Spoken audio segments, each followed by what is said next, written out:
महाराष्ट्र के चुनाव में बीजेपी को जिस नारे ने जीत दिलाई थी वो था एक हैं तो सेफ हैं। 2 साल के बाद उद्धव और राज ठाकरे को इस नारे का अपने लिए मतलब समझ आ रहा है। हिंदी विरोध के नाम पर ठाकरे भाइयों की करीबी बढ़ चुकी है। फडणवीस सरकार ने भले ही कक्षा 1 से 5 तक के लिए मराठी और अंग्रेजी के बाद तीसरी भाषा के रूप में हिंदी की अनिवार्यता के फैसले को वापस ले लिया हो, फिर भी ठाकरे भाई 5 तारीख को साथ नजर आएंगे। सवाल अब यह है कि उद्धव और राज ठाकरे को क्या यह समझ आ गया है कि एक हैं तो सेफ है।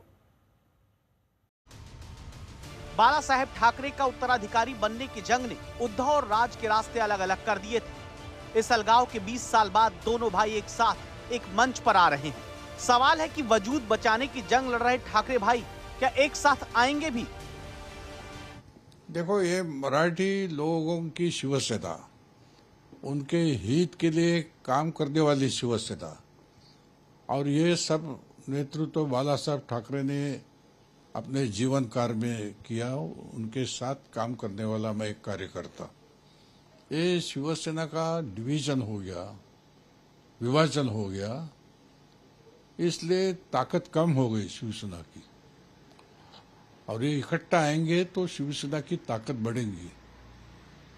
ये मेरी मन की ईर्ष्या है। अब उनके परिवार का और उनकी दृष्टि से पॉलिटिकल कैसे जिंदा रहना, वो उनका अपना विषय है। रही बात भाषा के ऊपर से राजनीति करके जिंदा रहने का प्रयत्न, उनको शुभकामना देते हैं। मराठी महाराष्ट्र की राज्य भाषा है, एक बहुत अच्छी भाषा, विस्तृत विकसित है।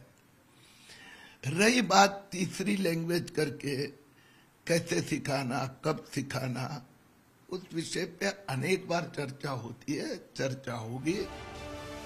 जिस शिवसेना पर कब्जे की जंग ने उद्धव और राज ठाकरे को दूर किया, अब उसी के अखंड संस्करण की बात होने लगी। इसकी वजह महाराष्ट्र में हिंदी भाषा को लेकर शुरू हुआ विवाद है, जिसमें दोनों भाइयों को सियासी वापसी का एक साथ मौका नजर आया। आता ही भाषिक आणीबाणी ते राखतायत, ही भाषिक आणीबाणी आहे आणि त्याचा विरोध हा आम्ही तर करणार आहोत। पण विशेष म्हणजे शिवसेनेतले गद्दार जे जिकडे मिंदेपणाने राहतायत, त्यांना सुद्धा आता बाळासाहेबांचे विचार काय आहेत हे मराठीतून पुन्हा सांगण्याची वेळ आलेली आहे। आम्ही कोणती सक्ती ही स्वीकारणार नाही। हिंदी जबरदस्तीने शिकलं नाही याचा अर्थ हिंदी कोणाला येत नाही अशातला भाग नाहीये। हिंदी सगळ्यांना येत असतं। आपला देश हा संघराज्य पद्धतीचा आहे। आपल्या देशाची जी काय वाटणी झालेली, वाटणी म्हणजे मांडणी, वाटणीपेक्षा मांडणी, ही भाषावार प्रांतरचना झालेली आहे। प्रत्येक भाषेनुसार तिला तिचा प्रांत मिळालेला आहे। हिंदी किंवा इतर कुठच्याही भाषेची सक्ती महाराष्ट्रामध्ये होऊ देणार नाही म्हणजे नाही। आणि या गोष्टींसाठी म्हणून मी सर्व पक्षांना आवाहन करतोय की येत्या 6 जुलैला गिरगाव चौपाटीवरून मोर्चा काढायचा निर्णय आम्ही घेतलेला आहे। त्या संपूर्ण मोर्चामध्ये कुठेही कोणताही झेंडा नसेल। तो संपूर्ण मोर्चा हा मराठी माणसाचा असेल। त्या मोर्चाचं नेतृत्व मराठी माणूस करेल।